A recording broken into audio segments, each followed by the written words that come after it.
जय हिंद फ्रेंड्स, मेरा नाम अजीत सिंह और आप मेरा यूट्यूब चैनल देख रहे हैं दद्दा की खरी खरी। मेरे साथ मेरे मित्र बैठे हैं गौरव बंसल जी। यूपीएससी के स्टूडेंट्स को इकोनॉमिक्स पढ़ाते हैं, इतना परिचय आई थिंक बहुत है। एक बार पहले मेरे साथ एक वीडियो बना चुके हैं। तो गौरव जी पहले तो good morning. Good morning Ajit ji. मुझे ये बताइए, जब यूपी में नई गवर्नमेंट आ गई, योगी जी फिर से आ गए, इट्स अ मिरेकल, 37 साल बाद कोई गवर्नमेंट रिपीट कर रही है and we have great hopes कि अब एक हमारे पास एक अच्छी लीडरशिप है और आई एम श्योर कि यूपी को वो बीमारू स्टेट के टैग से हटा के एक उन्नत राज्य बनाने में बनाने की कोशिश है। आप यूपी का क्या फ्यूचर देखते हैं, मुझे तो ये बताइए। ठीक है सर। सबसे पहले दर्शकों को नमस्कार। अजीत जी, पहले तो जो हम यूपी को आज तक बीमारू राज्य कहते आए हैं ना, इस समस्या को तो योगी जी ने अपनी पहली टर्म में कुछ हद तक एड्रेस कर दिया है। अच्छा। हाँ जी। अब अगर हम कोई भी स्टेट रैंकिंग देखेंगे कि जैसे भारत सरकार का एक संस्था है नीति आयोग, तो नीति आयोग हर एक स्टेट को एक रैंक देता है, उनको एक वरीयता देता है अलग अलग पैरामीटर्स पे। अब ये यहाँ पे आई में देख के बात करिए इसकी। हाँ जी। नीति आयोग अलग अलग बेंचमार्क पे, अलग अलग पैरामीटर्स पे स्टेट्स को वरीयता देता है कि कौन सी स्टेट सबसे अच्छा कर रही है, कौन सी स्टेट सबसे खराब कर रही है। तो उसमें अगर हम देखें तो उत्तर प्रदेश ने सबसे ज्यादा अच्छा परफॉर्मेंस पिछले 5 साल में देश में किया है। ओके। हाँ जी। उसकी रैंक टॉप नहीं हो गई है क्योंकि वो सबसे नीचे था, लेकिन परफॉर्मर गेन किसने किया है? गेन सबसे ज्यादा किसने किया? हाँ जी, हाँ जी। और इसी में मैं आपको सबसे पहले तो एक कम्युनिस्ट जो षड्यंत्र है उसी पे बात करता हूँ कि नीति आयोग ने 10 रिपोर्ट पब्लिश की। 10 रिपोर्ट में किसी में यूपी का रैंक 6 है, किसी में यूपी का रैंक 7 है, किसी में यूपी का रैंक 11 है। केवल एक रिपोर्ट है जिसमें यूपी का रैंक लोवेस्ट है, सबसे नीचे है। और अगर मैं आज नीति आयोग की रैंक ढूंढूंगा ना, सिर्फ उसी रिपोर्ट के ऊपर 55-56 मीडिया हाउसेस ने एनालिसिस किया है, बाकी किसी रिपोर्ट पे बात ही नहीं की है। अच्छा, जिनमें ऊपर है उनमें कोई बात नहीं हो रही है? हाँ जी। और जिनमें सबसे नीचे है उस पे पूरी फोकस है, उसी पे सारा फोकस है। 55 से 56 मीडिया रिपोर्ट मुझे मिली और बाकी कोई रिपोर्ट पे कोई एनालिसिस नहीं है। नीति आयोग की पूरी रिपोर्ट पढ़ो 300 पेज की, तब आपको पता लगेगा। मीडिया उस पर बात नहीं कर रहा है। और इसमें भी अगर हम देखें, हेल्थ इंडेक्स में यूपी बेस्ट परफॉर्मर है। लोवेस्ट रैंक वो भले ही है, लेकिन वो बेस्ट परफॉर्मर स्टेट है। तो ये भी अपने आप में गजब की बात है कि उनका जो प्रोपेगेंडा है वो अपने आप धराशायी हो जाता है। अच्छा। हाँ जी। तो भाई यूपी पिछले 5 सालों में भी यूपी ने बहुत अच्छा किया है। हाँ जी। और ग्राउंड पे अब वो उसका रिजल्ट दिखेगा, अभी तक दिखा नहीं है क्योंकि अभी तक तो गड्ढे भर रहे हैं। तो फ्यूचर आप क्या देखते हैं, अब आने वाले 5 साल में क्या होने जा रहा है? हाँ जी। तो सबसे पहले मैं यूपी के बारे में बात करने से पहले एक बार 2 मिनट या 3 मिनट लेना चाहूंगा जीडीपी के बारे में बात करने के लिए, क्योंकि हमारे दर्शक जीडीपी शब्द से थोड़ा घबरा जाते हैं या जीडीपी समझ नहीं पाते, सोचते बड़ा टेक्निकल है। तो मैं थोड़ा सा उसको एक्सप्लेन कर दूंगा। हाँ जी। देखिए, जीडीपी कुछ भी नहीं है। जीडीपी को नापा इसलिए जाता है कि जीडीपी के जरिए या जीडीपी के थ्रू हम लोग ये देखना चाहते हैं कि लोगों के पास कितने साधन और कितनी सुविधाएं हैं, किस देश में कितने साधन हम हर साल उत्पन्न कर रहे हैं, कितनी सुविधाएं उत्पन्न कर रहे हैं। तो उसको नापने का तरीका भले ही सबसे खराब हो, लेकिन एक ही तरीका है, वो है जीडीपी। अब अगर मैं एक साल में जितना भी प्रोडक्शन हमने किया उसको ऐसे ही लिखने लग जाऊं तो लिखा जाएगा 1 लाख ट्रैक्टर बने जी, 13 लाख गाड़ियां बनी, 1 करोड़ मोटरसाइकिल बनी, 30,000 कूलर बनी। ये लिस्ट खत्म नहीं हो सकती और इसका कोई मतलब कोई व्यक्ति निकाल नहीं सकता। इसलिए हम इसे जीडीपी में कन्वर्ट करते हैं कि जितना भी प्रोडक्शन है उसकी कीमत के साथ उसको मल्टीप्लाई किया और उसको जोड़ कर दिया कि पूरे देश में प्रोड्यूस होने वाली हर सुविधा, हर प्रोडक्ट का कुल वैल्यू कितना है, ये जीडीपी है। तो जीडीपी ना देख के हम इसको सिंपल बोलेंगे कि प्रोडक्शन कितना हम पैदा कर रहे हैं, वही जीडीपी है। तो आप जब जीडीपी सुने ना तो घबराने की जरूरत नहीं है, बड़ा साधारण सी बात है। जीडीपी का मतलब है हम कितनी सुविधाएं, मतलब सर्विसेज, और कितने प्रोडक्ट, कितने उत्पाद हम प्रोड्यूस कर रहे हैं, हम पैदा कर रहे हैं एक साल में, वो जीडीपी होता है सर। तो अब जीडीपी के बात पे आते हैं। तो यूपी भारत में भी तीसरे नंबर पर है। सबसे पहले है महाराष्ट्र, दूसरे नंबर पर है तमिलनाडु और तीसरे नंबर पर है उत्तर प्रदेश। अब आप ये पक्का मान के चलिए कि इस टर्म में यूपी नंबर 2 हो जाएगा, तमिलनाडु के ऊपर चला जाएगा। तमिलनाडु से ये ऊपर चला जाएगा इन 5 सालों में। हाँ जी, इन्हीं 5 सालों में, मैं 10 की बात नहीं कर रहा हूँ, इन्हीं 5 सालों में यूपी नंबर 2 हो जाएगा, क्योंकि बाकी स्टेट्स अब एक लिमिट के अंदर ही ग्रो कर रहे हैं। महाराष्ट्र का भी ग्रोथ रेट अब कम हो चुका है, तमिलनाडु का भी ग्रोथ रेट कम हो चुका है, किंतु यूपी का ग्रोथ रेट अब बढ़ेगा। आपने देखा हो तो यूपी में पिछले 5 साल में प्रॉपर्टी में कितना गजब उछाल आया है। तो वो उछाल इसलिए आया कि लोगों ने प्लॉट खरीदे, लोगों ने, अच्छा ये जो उछाल है ये सिर्फ रेजिडेंशियल प्रॉपर्टी नहीं, बिजनेस प्रॉपर्टी में भी है। तो ये बताता है कि लोग आज व्यापार खोलने से नहीं डर रहे हैं, व्यापार यूपी में आना चाहता है। इससे हम ये पूरा अंदाजा लगा सकते हैं। अच्छा, किराए भी बढ़े हैं, इसका मतलब व्यापार शुरू हो रहा है। हम लोग जब इकोनॉमिक्स में देखते हैं ना, अर्थशास्त्र में, कि ग्रोथ कहाँ हो रही है, तो उसका सबसे पहला पैरामीटर होता है कि व्यापारिक प्रतिष्ठान अगर उनमें ट्रेडिंग बढ़ जाना, इसका मतलब लोग अब व्यापार करना चाहते हैं। तो ये बहुत बड़ा है। ये तो कुछ कोरोना और कुछ अन्य कारकों ने पानी फेर दिया आखिरी 2 साल में, वरना अभी भी बहुत अच्छी ग्रोथ हुई होती। अगर कोरोना नहीं आया होता और ये 2-2.5 साल जो बर्बाद हुए हैं, हाँ जी, ये नहीं बर्बाद हुए होते तो क्या रिजल्ट होते? मैं बताता हूँ सर। 2017 से 2019 की बिगिनिंग तक, स्टार्ट तक, यूपी 10% से ग्रो कर रहा था, और उसके बाद 2019 में यूपी की ग्रोथ नहीं हुई, 1% ग्रोथ है, और पिछले 2 साल में यूपी का ग्रोथ -6% है। यूपी घटा है। तो टोटल में यूपी सिर्फ 3% बढ़ पाया। अगर उसकी जगह 10% बढ़ता तो यूपी आज ही 280 या 270 बिलियन डॉलर की इकोनॉमी होती, जबकि आज वो 240 बिलियन डॉलर की इकोनॉमी है जी। हाँ जी।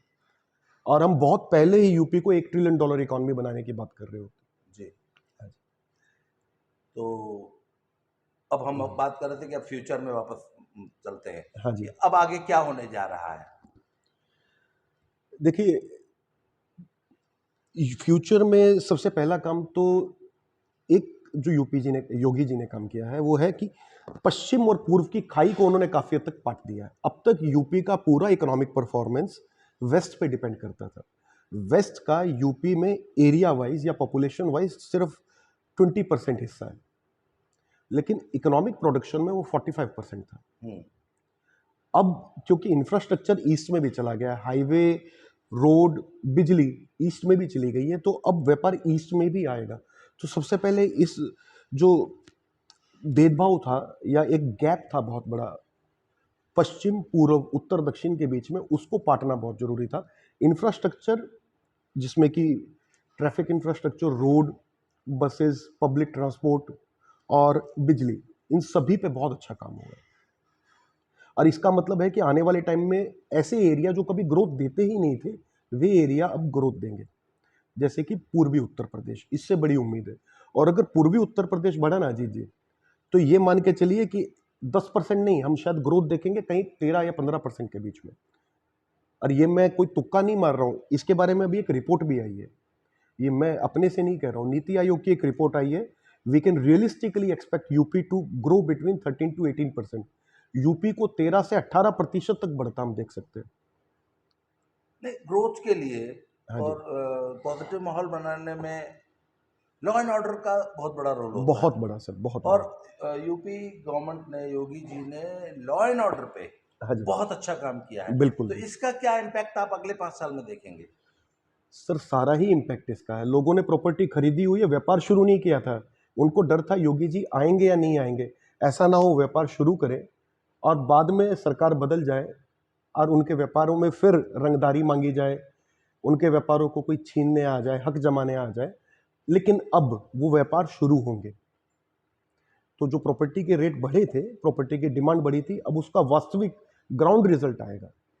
अब आप देखेंगे उनमें ऑक्यूपेंसी आएगी। तो ये लो एंड ऑर्डर का फर्क दिखेगा और इसीलिए हम कह रहे हैं वो 13-18% ग्रोथ अदरवाइज कभी नहीं होती। वो इसलिए हम उम्मीद कर रहे हैं कि खाका तैयार है, अब बस उस पर काम करना बाकी है। हमने पूरा उसका एक ग्राउंड वर्क तैयार करके छोड़ दिया है पहली टर्म में। हाँ जी। नहीं, मुझे एक बात बताइए ना, हाँ जी।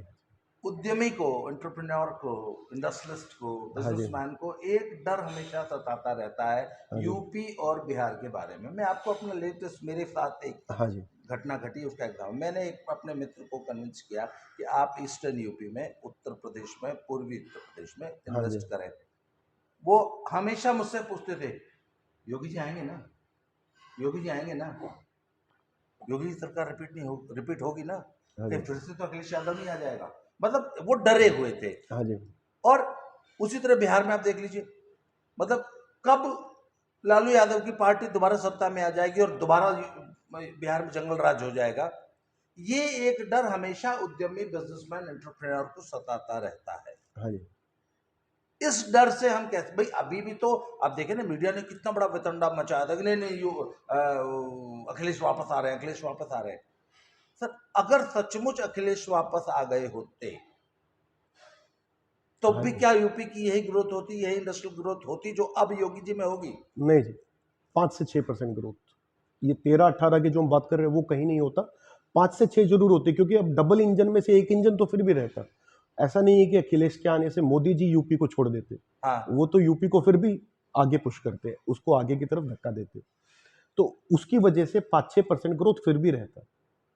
पर वो 13-18 वाली बात हम नहीं सोच सकते थे। आसपास भी नहीं, आसपास भी नहीं। तो सब ये फर्क पड़ता है एक अच्छी गवर्नमेंट का होने पे, अच्छी गवर्नमेंट का होने या न होने का।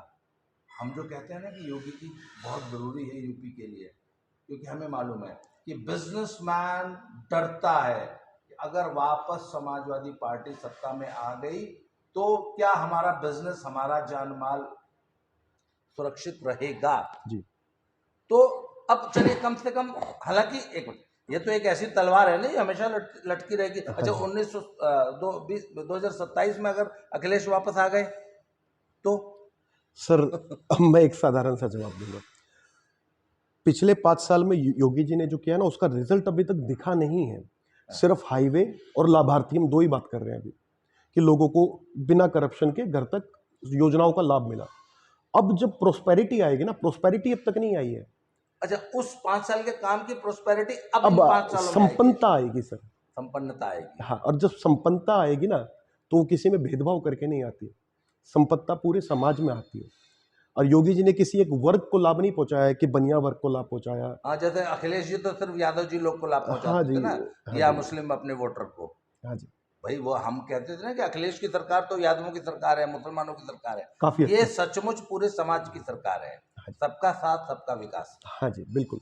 तो आप ये कहना चाहते हैं कि अब अगले 5 सालों में पूरे समाज में प्रोस्पेरिटी आएगी? संपन्नता आएगी, हाँ जी, प्रोस्पेरिटी अच्छा, आएगी। ये जो इतने बड़े बड़े हाईवेज बने हैं, 8 एक्सप्रेसवेज ऑलमोस्ट कंप्लीशन की तरफ जा रहे हैं, और बहुत सारे अभी पाइपलाइन में हैं जिनका भी सर डीपीआर वगैरह सबसे बन बड़े रहा है। एक्सप्रेसवे का आपने नाम नहीं लिया, जो कि है गंगा एक्सप्रेसवे। हाँ, नदियों से पहली बार हम ट्रांसपोर्ट कर रहे हैं सर, और सबसे ज्यादा व्यापार उसी से हो रहा है।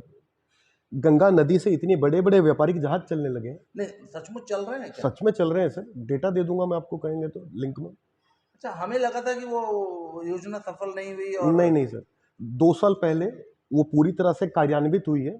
3 साल पहले गंगा की सफाई हुई ताकि वो चलने लायक बने। वो जो ड्रेज करके जो, हाँ जी, हाँ जी। हाँ, और उसके बाद से प्रयागराज से हल्दिया तक का स्ट्रेच चालू हो गया था। नहीं पर उसमें शिप चलते हैं? चलते हैं आर यू श्योर? बिल्कुल बिल्कुल। नहीं, चेक करिए सर मैं 5 कंपनियों के नाम बता सकता हूं जिनका सारा माल कलकत्ता से यूपी में नदी से आ रहा है sir. Emami corporation, ITC corporation. हाँ, मैं सर बिना डेटा के बात नहीं करता हूँ। अच्छा, 5 कॉरपोरेशंस, बड़ी बड़ी कॉरपोरेशन। तो ये तो चलिए वाटरवेज हो गए, इनलैंड वाटरवेज। हाँ सर, लेकिन ये बहुत बड़ा एक ग्रोथ फैक्टर होगा, क्योंकि पहला वाटरवे यूपी में ही शुरू हुआ है और ये पूरे यूपी को काटता है।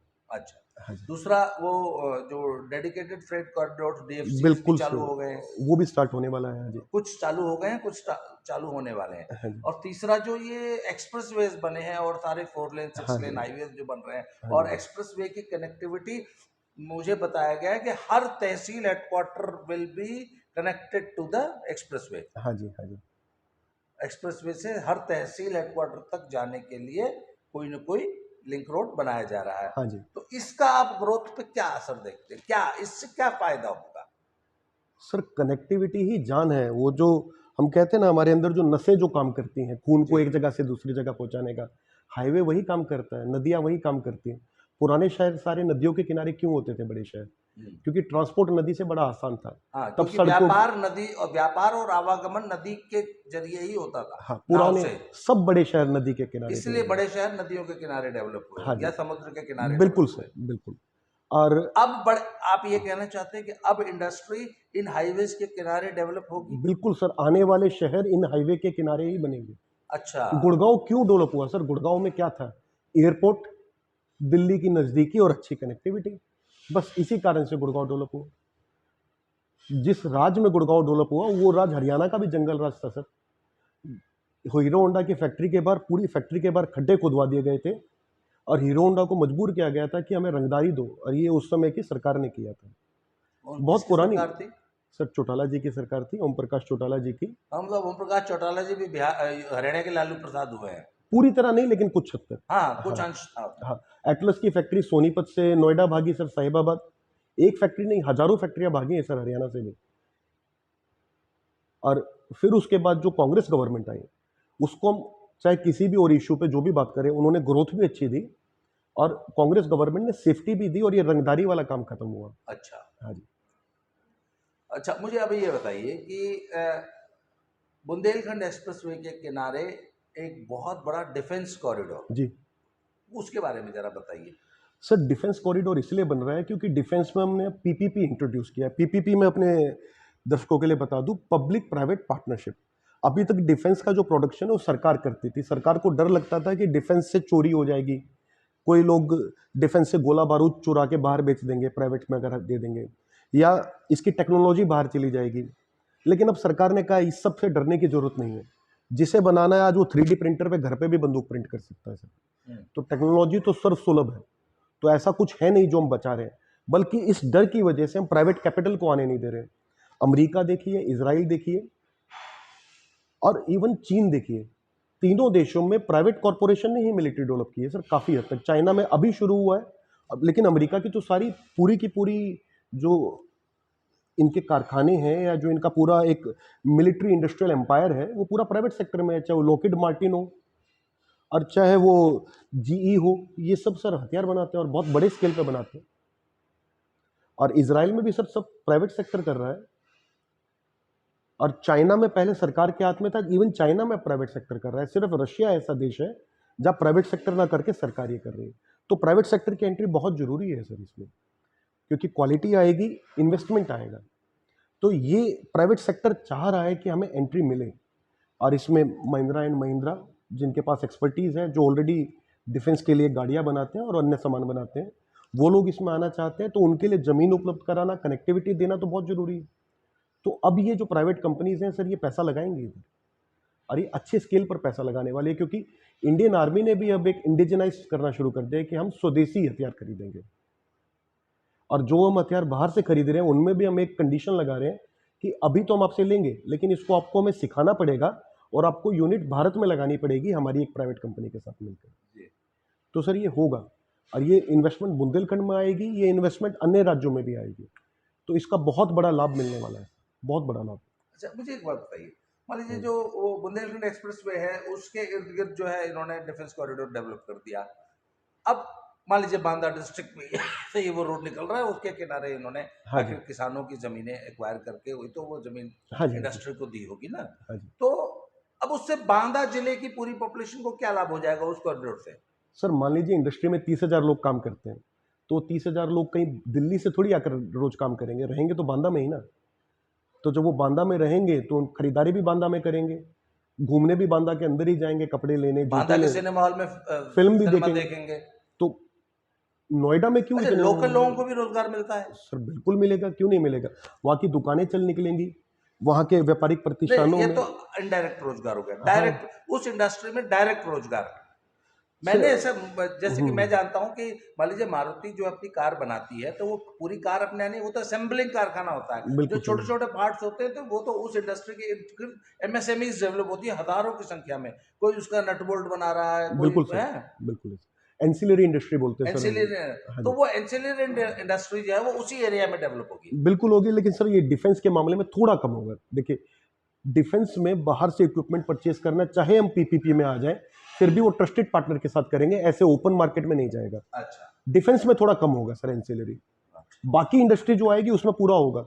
अच्छा सर, इंफ्रास्ट्रक्चर डेवलप हो गया, मान लीजिए हमने डिफेंस को जगह दे दी, वहाँ पे अब बाजार भी है, वहाँ पे सिनेमा हॉल भी है, वहाँ पे अब दुकानें भी हैं, और बहुत सारे लोग बाहर से आके रह रहे मान लेंगे। हैं। सर अभी थोड़ी देर रुक के, तो इसका फर्क क्या पड़ेगा सर। आज मुझे इंडस्ट्री लगानी है, मान लीजिए मैं झांसी में बैठा हूँ, तो मैं क्या देखूंगा, बांदा एक अच्छी जगह है, बांदा से कनेक्टिविटी भी है, बांदा में ऑलरेडी इतने सारे लोग बाहर से आके रह रहे हैं, इंडस्ट्री चल रही है, भले ही मुझे परोक्ष लाभ ना हो, डायरेक्ट लाभ ना हो, किंतु मुझे उस इंफ्रास्ट्रक्चर का तो फायदा मिलेगा, वहाँ के होने वाले बाजार का तो फायदा मिलेगा।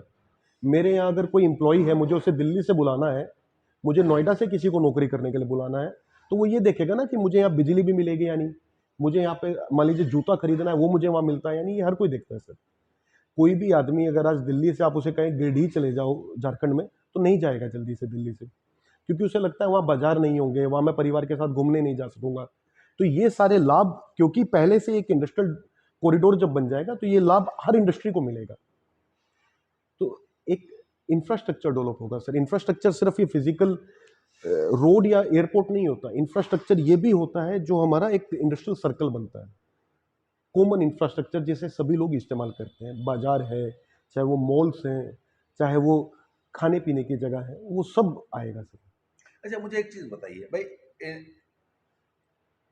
उद्यमी बेधड़क होकर काम कर सके, उसके लिए उसे सबसे पहले लॉ एंड ऑर्डर अच्छा चाहिए, एक अच्छी सरकार चाहिए जो उसे सपोर्ट करे, हाँ जी, मॉरली एंड हाँ जी, फिजिकली। इसके बाद उसको जमीन चाहिए बिल्कुल इंडस्ट्री सेटअप करने के लिए, उसके बाद उसको बिजली चाहिए, रोड इंफ्रास्ट्रक्चर चाहिए, ये सारी चीज़ तो यूपी में तैयार है। हाँ जी, अच्छा, तो ये जो एमएसएमई सेक्टर है, अच्छा, हाँ जी, यूपी में एक और चीज़ भी तो बहुत सस्ती, लेबर। हाँ जी, UP supplies labour to whole of the country. बिल्कुल सर, तो यूपी में जब उनके पास अपनी इतनी ज़्यादा लेबर है, हाँ जी, बेशक उनमें से ज़्यादातर अनस्किल्ड है, पर वो जब इंडस्ट्री आएगी तो अपने आप स्किल ट्रेन डेवलपमेंट कर अपने आप लेगी, होता है, ट्रेन कर लेगी सर, ट्रेन कर लेगी। हाँ जी। तो ये इसका कितना बड़ा फायदा एमएसएमई सेक्टर को, या हमारे जो इंडस्ट्रियल ग्रोथ होगी उसमें लेबर लोकल होना और सस्ती होना, सर इसका कितना इम्पैक्ट होता है इंडस्ट्री पे? हाँ अजीत जी, मैं आपके सवाल का जवाब थोड़ी देर में दूंगा, उससे पहले मैं एक बात करूंगा,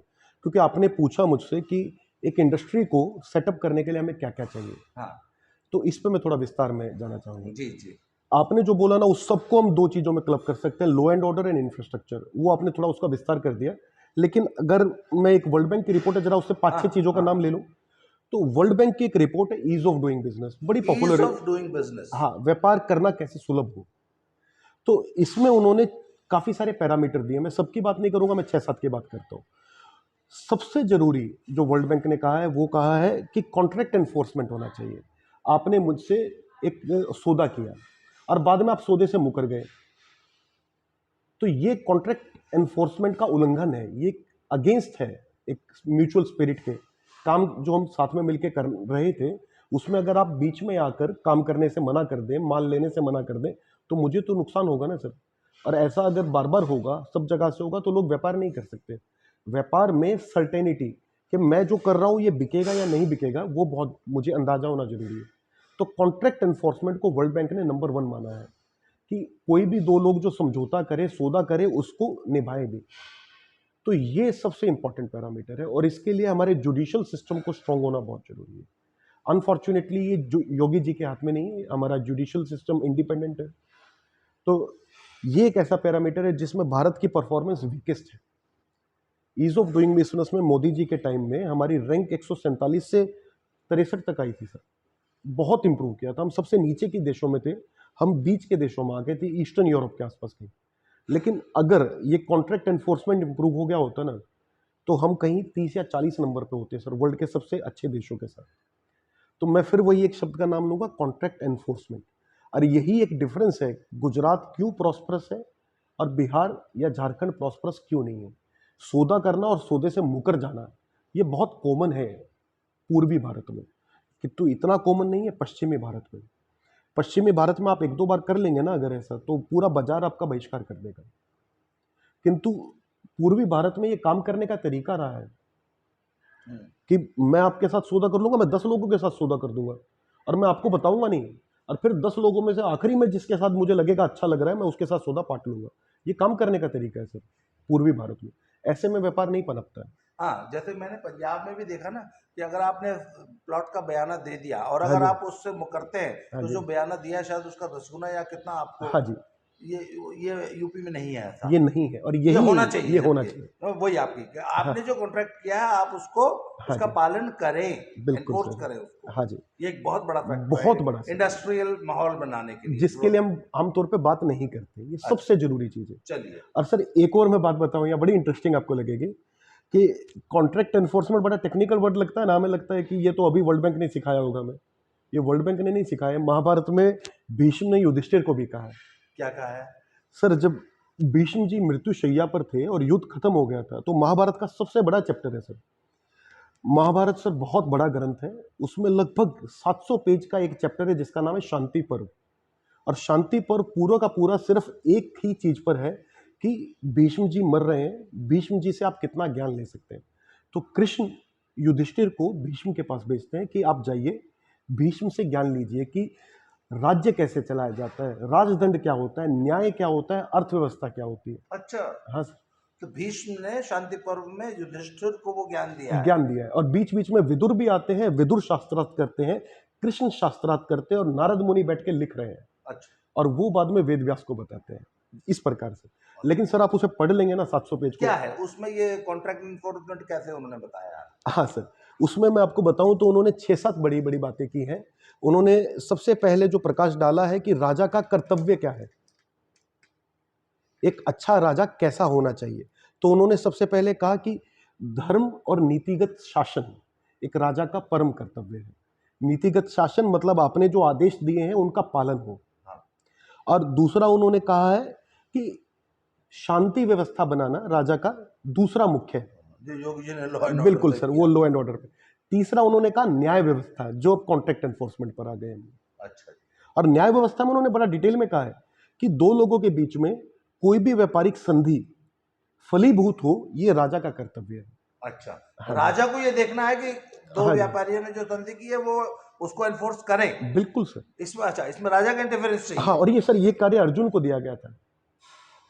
जब युधिष्ठिर का राजमुकुट पहनाया गया तो अर्जुन को ये कार्य दिया गया।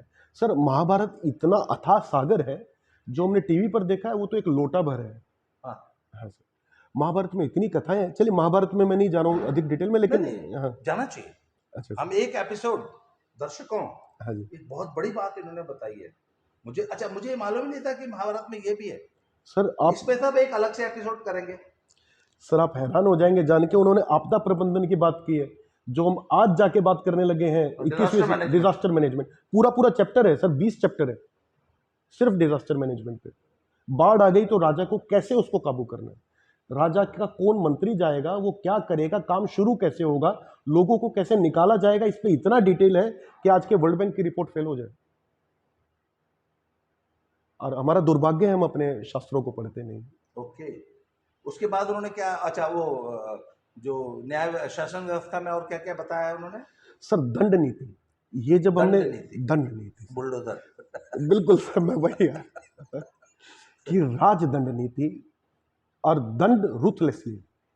अच्छा, दंड शुद्ध रुथलेस, बिल्कुल सर, किसी से निर्दयतापूर्वक। निर्दयतापूर्वक, बिल्कुल यही शब्द उन्होंने इस्तेमाल किया, निर्दयतापूर्वक। आपके भाई ने भी कुछ गलत किया तो वो भी नहीं बचना चाहिए, ना किसी से दोस्ती ना काहू का बैर। सर वो नहीं तो वाली फिर बात योगी नहीं। जी को ये जो छत्री ठाकुर माफिया है इसको भी उसी तरह कुचलना चाहिए। मैं हमेशा कहता हूँ हाँ कि सर, ये सिर्फ अतीक और मुख्तार को नहीं, योगी जी, ये जो ठाकुर माफिया आपके शासन में अभी तक निर्द्वंद तो नहीं घूम रहा पर अभी जिंदा है ना, उन पे भी बुलडोजर फेरो। बिल्कुल सर, जरूरी है। योगी जी को इस ठाकुर माफिया पे बुलडोजर फेरना चाहिए। हाँ आगे सर, बताइए।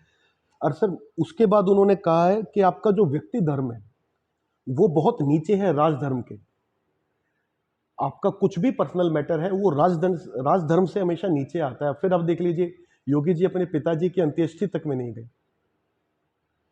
और ये महाभारत में निर्देश दिया गया है अच्छा, कि आपके राज्य में आपदा है, चाहे आपके पिताजी का स्वर्गवास क्यों ना हो, उनकी अंत्येष्टि से पूर्वक आपके लिए अपने राज्य के बाकी लोगों का जीवन है। अच्छा, तो योगी जी लगता है मुझे शायद वो इस चैप्टर को पढ़े हैं बहुत अच्छे से। ओके। ऐसे एक एक जो इसमें लिखा गया लगभग वो सब नीतियां वो फॉलो कर रहे हैं स्टेप बाय स्टेप। और इसकी प्रोस्पेरिटी का जो फर्क है ना सर, हमें आने वाले टाइम में बहुत आसानी से दिखेगा। तो अब हम अपने मूल प्रश्न पे आते हैं। हाँ जी, क्या था मूल प्रश्न? कि यूपी अगले 5 साल में मैं कहाँ देख रहा हूँ। हाँ, सर मैं अगले नहीं 5 नहीं, अभी मैंने प्रश्न किया था तो आपने कहा था कि मैं उससे पहले वर्ल्ड बैंक की। हाँ हाँ हाँ हाँ हाँ सर, आपने मुझसे प्रश्न पूछा था कि एमएसएमई का क्या होगा। हाँ, एमएसएमई का। एमएसएमई को किस प्रकार लाभ पहुंचेगा, कि जैसे हम हाँ, बार बार कहते हैं कि ये बड़े बड़े हाईवे, बड़े बड़े कॉरिडोर से तो बड़े कॉरपोरेट आ जाएंगे, एमएसएमई को कैसे लाभ पहुंचेगा। छोटे उद्यमी। हाँ, छोटे उद्यमी, एमएसएमई। हाँ। सर मैंने पहले भी कहा था, प्रोस्पेरिटी किसी अकेले के लिए नहीं आती है सर। हम्म, प्रोस्पेरिटी आती है तो जब पानी का स्तर उठता है ना, तो हर जहाज ऊपर उठता है। तो सर वैसा ही मान के चलिए, लाभ सिर्फ एक को नहीं होगा। अगर न्याय व्यवस्था सुधरती है, कानून व्यवस्था सुधरती है, संपन्नता आती है, तो उसका लाभ हर एक को होगा। सर छोटे उद्यमी का माल भी तो बिकेगा ना, क्योंकि अगर लोगों के पास जेब में ज़्यादा पैसा आएगा तो डिमांड उनके लिए भी तो बढ़ेगी, लोकल प्रोडक्ट्स के लिए भी डिमांड बढ़ेगी। सवाल शायद मेरा ये था, क्योंकि टॉपिक से हम थोड़ा हाँ सा हाँ साइड में चले गए थे, तो सवाल मेरा ये था कि ये जो इतनी सारी अनस्किल्ड लेबर है, हाँ सस्ती सर। लेबर है, how would it help the MSME sector? Sir MSME sector already, अगर हम यूपी की ग्रोथ देखें तो उसमें लार्जली एमएसएमई सेक्टर का ही रोल है अब तक। चाहे वो पीतल का उद्योग हो मुरादाबाद में, चाहे वो अन्य उद्योग रहे हो बाकी जगह पर, ये सब एमएसएमई का ही ग्रोथ है। चाहे वो आगरा का जूता उद्योग रहा हो, तो एमएसएमई का तो हमेशा से गढ़ ही रहा है उत्तर प्रदेश। बड़े कॉरपोरेट तो उत्तर प्रदेश में आज तक आए नहीं है।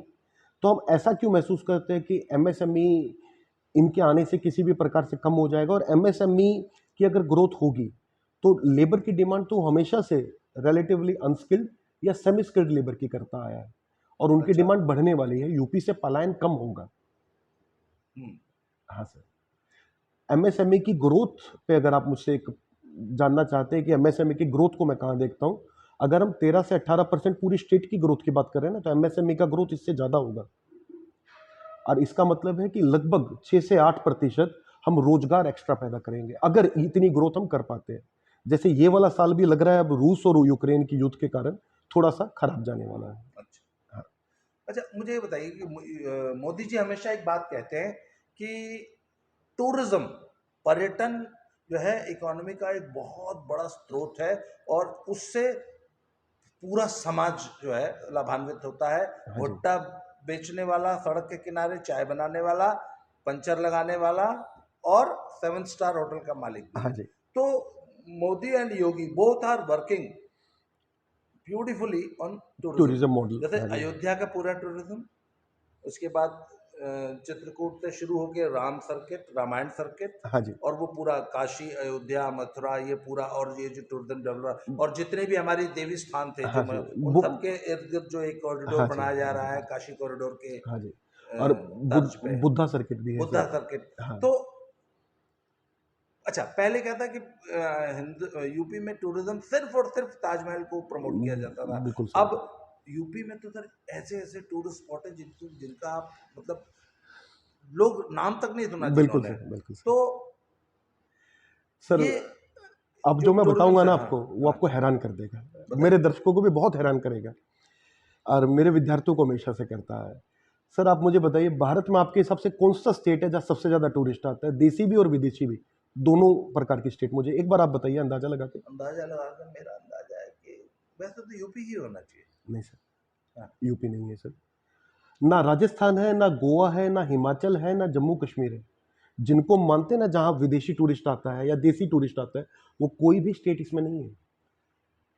विदेशों से जितना भी टूरिस्ट आ रहा है उसका 70% टूरिस्ट मंदिर देखने आता है सर, हाँ जी। तमिलनाडु में। तमिलनाडु में। तमिलनाडु भारत का नंबर 1 स्टेट है, domestic tourist plus international tourist दोनों में। अच्छा, डोमेस्टिक भी। हाँ सर, 1 करोड़ 30 लाख टूरिस्ट था पिछले, ये कोरोना से पहले। हाँ जी। 1 करोड़ 30 लाख टूरिस्ट तमिलनाडु में बाहर से सिर्फ मंदिर देखने आया है। तो मंदिर को जो मजाक मानते हैं ना, काफी लोग मजाक उड़ाते हैं कि हाँ, मंदिर क्यों बना रहे हो, अयोध्या बना दिया या ये काशी काशी बना बना दिया, दिया, इससे क्या हो जाएगा, थोड़े बहुत टूरिस्ट आ जाएंगे, प्रसाद खा के चले जाएंगे। नहीं सर, नहीं सर, ये परिवर्तन कर देगा, मूलभूत परिवर्तन कर देगा। भारत की यूएसपी या एक्स फैक्टर जो हम कहते हैं ना, कि अपने एक्स फैक्टर को मत भूलो। कनॉट प्लेस क्या है सर, ऐसे ऐसे चौक चौराहे विश्व के हर देश में, हर शहर में। और क्या चंडीगढ़ में क्या स्पेशल है? कुछ भी नहीं है, एक छोटा सा शहर, कहीं भी यूरोप में ऐसा ही होगा, बस साफ सुथरा है। हमारा एक्स फैक्टर क्या है? हमारा एक्स फैक्टर है हमारी कलाकृतियाँ, हमारा जो मंदिर आर्किटेक्चर, वो हमारा एक्स फैक्टर है। और जब हम अपने एक्स फैक्टर पे आएंगे, हम अपनी पहचान पे आएंगे, अपने मूल की तरफ लौटेंगे, तो सारा विश्व हमारी ओर देखेगा। हाँ सही बात। देखिए खजुराहो में क्या है, हाँ सर। खजुराहो में गया, व्हेन आई सॉ खजुराहो, अरे मैंने कहा ये तो गांव भी नहीं है, हाँ गांव सर, भी बड़े होते हैं, खजुराहो तो वो बिल्कुल भी नहीं सर। है। अरे एक समझ लीजिए कि एक सुनसान बियाबान इलाके में जहाँ एक छोटा सा गांव था जिसमें टीकमगढ़ 150 बस घर थे, नज़दीक है उसके। हाँ छतरपुर हाँ, जिले में, छतरपुर जिले में। खजुराहो में, और हाँ वहां पे 5-7 मंदिर बने थे। उस मंदिर के आर्किटेक्चर को, उसकी कलाकृतियों को जब लोगों ने समझा तो वो एक अजूबा बन गए। बिल्कुल और सर। आज कितना बड़ा योगदान है इकोनॉमी में। सर छतरपुर में एयरपोर्ट है उसी की वजह से, अरे आप सर देखिए। छतरपुर में ऐसा कौन सा होटल है जो नहीं है? हाँ सर, और छतरपुर और खजुराहो कितने टूरिस्ट अट्रैक्ट बिल्कुल करता सर, है। बिल्कुल।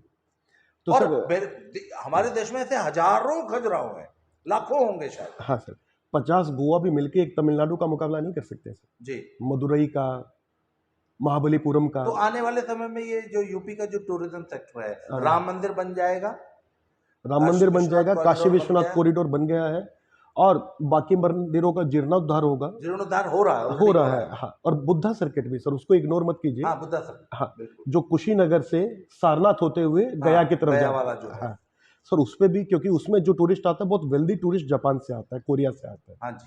और वो बहुत पैसा खर्च करने वाला टूरिस्ट, और बहुत ही अच्छा टूरिस्ट है, जी। गंदगी नहीं फैलाता है, बहुत अच्छा टूरिस्ट आता है। तो ये सारा टूरिस्ट सर कई गुना बढ़ने वाला है। और आपको लगता है कि सरकार इस विषय में कुछ नहीं कर रही है? जितने भी इंटरनेशनल ट्रेड एक्सपो हैं, जितने भी इंटरनेशनल टूरिस्ट एक्सपो हैं, सबसे ज़्यादा भारतीय सरकार पैसा खर्च कर रही है। पिछली बार जब जर्मनी में टूरिस्ट एक्सपो हुआ था, तो जर्मनी के टूरिस्ट एक्सपो में भारत का जो प्रदर्शन था, वो वहाँ के ट्विटर पर ट्रेंड कर गया था जर्मनी के। ये मैंने पढ़ा था, क्योंकि ये बड़ी न्यूज़ बना था यूरोप में, कि भारत ने इतना पैसा खर्च कर दिया कि अपने मंदिरों के मॉडल बना के दिखा दिए। तो सर हम बहुत पैसा खर्च कर रहे हैं बाहर, हमारी जनता तक ये बात नहीं पहुंच पाती। आप हैरान ही मानेंगे, कई बार मैं पाकिस्तान का मीडिया देखता हूँ ये जानने के लिए मेरे देश में क्या हो रहा है, क्योंकि हमारा मीडिया तो पार्टी पॉलिटिक्स से ऊपर उठता ही नहीं है। तो हमारे यहाँ काफ़ी सारी बातें हैं जिन पर बात ही नहीं हो पाती। 36 मिनट हो गए। हाँ सर।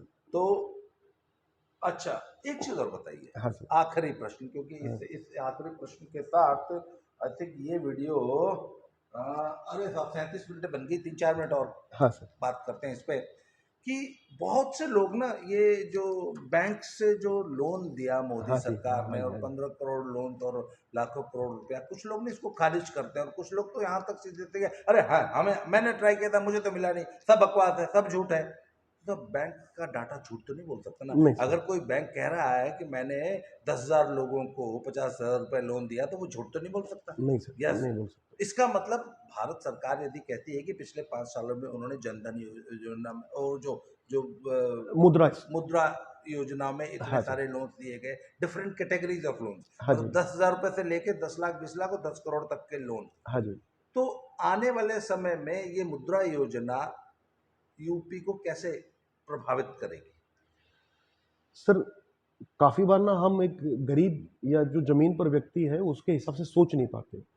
मान लीजिए मेरे घर में पेंट होना है, और मुझे पेंट के लिए आजकल पेंट सिर्फ ब्रश का काम नहीं रहा, पेंट में भी कंप्रेसर मशीन लगती है, स्प्रेइंग मशीन लगती है। घर के पेंट में भी आजकल 1-1 लाख का इक्विपमेंट लग जाता है। तो आप घर का पेंट भी करना चाहते हैं ना, तो आपको जेब में कुछ पैसा लेके निकलना पड़ेगा। तो अगर आप पेंटर बनना चाहते पेंटर हैं, भी घर का पेंट साधारण, मतलब मैं एमएफ हुसैन वाले पेंट की बात नहीं कर रहा हूँ। हाँ हाँ जी।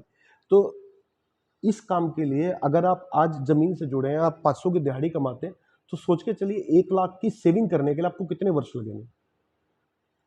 किंतु सरकार अगर आपको बड़ी आसानी से मुद्रा लोन दे देती है, क्योंकि इनका अमाउंट कम है, मान लीजिए आपको 50,000 का लोन, तरुण लोन मिल जाता है, तो उससे आप अपने आधे से अधिक इक्विपमेंट खरीद के काम शुरू कर सकते हैं। आपने 6 महीना 1 साल किसी मिस्त्री के नीचे ट्रेनिंग की, और आप खुद मिस्त्री, जो बनने में पहले 8 साल लगते थे, आज आप 2 साल में बन सकते हैं। ये फर्क पड़ता है सर। हम सोचते हैं कि दुकान खोलेगा, अरे दुकान नहीं खोलेगा, वो बेसिक इक्विपमेंट खरीदेगा। प्लम्बर को भी हाँ, आज अगर आप बढ़ाई है तो वो एक जो मशीन आती है हाँ, आजकल तो सारी बिजली की मशीनें आ गई हैं, हाँ, कोई हाथ की आ रही तो चलाता नहीं है सर। हाँ, कटर आ गए हैं, सब कुछ बिजली का आ हाँ। गया है। तो सर वो सेटअप 50,000 का आता है। अगर सारे मशीनों का सेटअप ले तो वो 50,000 का आता है। तो पहले ये सेटअप बनाने में सालों लग जाते थे, और अब वो सेटअप बनाने में व्यक्ति को 6 से 8 महीने लगेंगे सर। 1 साल लगेगा, मैं मान लूँ कि अच्छी प्रैक्टिस करेगा, साल भर, 1.5 साल। लेकिन वो जो काम पहले बहुत लेट होता था, बहुत देरी से होता था, वो बहुत जल्दी होने लगेगा। ये फ़र्क पड़ता है। हम कैसे सोचते हैं कि अरे यार 50,000 में कौन सा व्यापार होता है, क्योंकि हमारे दिमाग में व्यापार की क्या अवधारणा है कि मैं दुकान खोलूंगा, माल खरीदूंगा, दुकान का किराया लगेगा, 50,000 तो पहले उसी में लगा जाएगा। सर वो व्यापार नहीं खुलता है, किसी की दुकानें नहीं बनने जा रही हैं मुद्रा योजना से। मुद्रा योजना से अधिकतर लोग स्वरोजगार की ओर जाएंगे। नहीं, लोग कहते हैं ना 10,000 रुपये आपने लोन दिया, अरे भैया एक सब्जी की रेडी जो आदमी लगाता है उसके लिए तो 10,000 का लोन ही बहुत है। हाँ सर, उसको 1 लाख का लोन चाहिए नहीं इस वक्त। बिल्कुल सर। एक सब्जी की रेडी लगाने वाला इनफैक्ट तो उसको 2,000 रुपए का लोन चाहिए।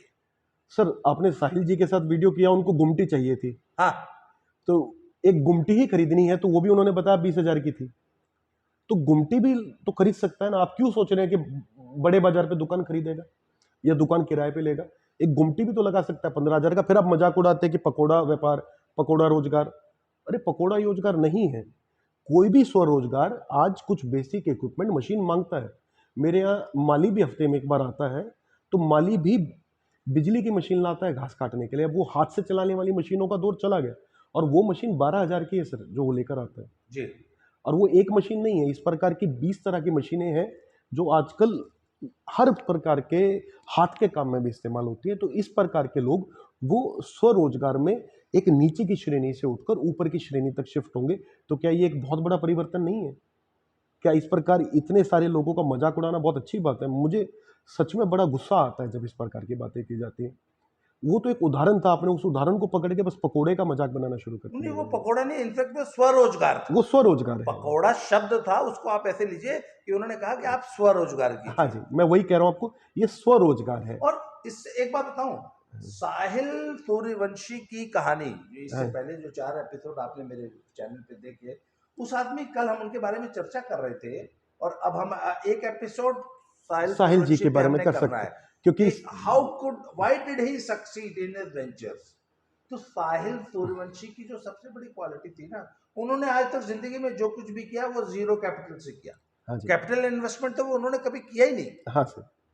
और सर मैं दर्शकों के लिए बता दूं, मैं उस दिन जब सूर्यवंशी जी ने अपनी स्टोरी सुनाई, मैं गाड़ी में साथ में ही था।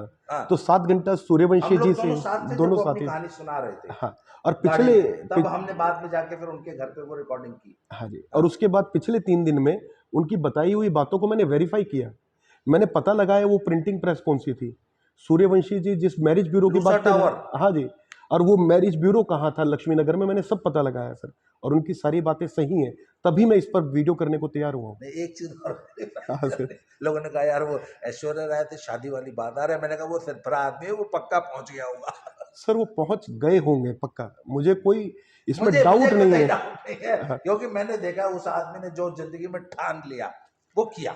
सर उनकी जेब में इतना पैसा था, उन्होंने गाड़ी नहीं खरीदी कि सफारी सोचा तो सफारी लूंगा, अगर बाजार में नहीं मिल रही है तो मैं खरीदूंगा ही नहीं। रतन टाटा को हार के नहीं, वो कह रहे थे कि उनका जो मैं वो एक उनको कहता मुझे लेनी थी सिर्फ सफारी, पैसे थे नहीं। तो कहते मैं एजेंसी में पैसे जमा करता रहता था, तो उसका मालिक आता था, पूछता था अरे भैया वो सूर्यवंशी का कितना पैसा जमा हुआ? बोला सर इतना हुआ। तो एक दिन परेशान होके एजेंसी ने उनको बुलाया और बोला अरे भाई तू गाड़ी ले जाया, पैसे आते रहेंगे। तो सर आई थिंक इस वीडियो को खत्म कर सकते हैं कि यूपी के बारे में सारी बात हो चुकी है। चर्चा हुई बहुत अच्छी।